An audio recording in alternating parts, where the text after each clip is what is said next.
नमस्कार। इटा बहुत दिन पर टीटलागढ़ रे बहुत बड़ टूर्नामेंट इटा प्रथम थर लगी हेबार लगी जाउछे। ओडिशार बच्छा बच्छा टीम मान के नहीं करी ई टूर्नामेंट करा जाउछे। एति लगी बच्छा बच्छा डिस्ट्रिक्ट वाइज सब टीम आसुछन। ओडिशार ऑल ओडिशा क्रिकेट टूर्नामेंट चलीछि टीटलागढ़ डीएवी कॉलेज पड़िया ठारे 20 तारीख आज ठारू धरी करी 5 दिन तक आपण माने ई क्रिकेट टूर्नामेंट के देखि पारबे। ई क्रिकेट टूर्नामेंट के आयोजन करिछन हमर माँ घंटासुनी क्लब हाटपदापड़ा टीटलागढ़। दिन के 2टा मैच होउछे आपण माने देखि पारबे। सी दिन भी होचे आज्ञा 11 बजे रु गेम स्टार्ट हबा।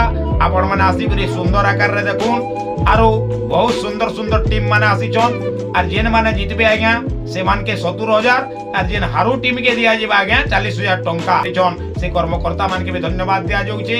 आर बहुत सुंदर आकार रे ई cricket tournament all Odisha cricket tournament इटा प्रथम थर लागि हमर टीटलागढ़ हाटपदापड़ा डीएवी कॉलेज पड़िया ठारे होउछे आज्ञा। देखुन टीटलागढ़ वगैरह जगह रे लागी पार्टी करी जेन करिछन एडे बड़ क्रिकेट टूर्नामेंट मोर पाखर आखर जेते गाँ माने अच्छे पाखर आखर पंचायत रो गाँ माने अच्छे सबके अनुरोध करा जाउछे आपण माने आसी करी विपुल संख्या रे योगदान करी करी ई क्रिकेट टूर्नामेंट के सफल करूँ। देखुन मजा नउन बहुत सुंदर आकार रे क्रिकेट टूर्नामेंट चली आज्ञा।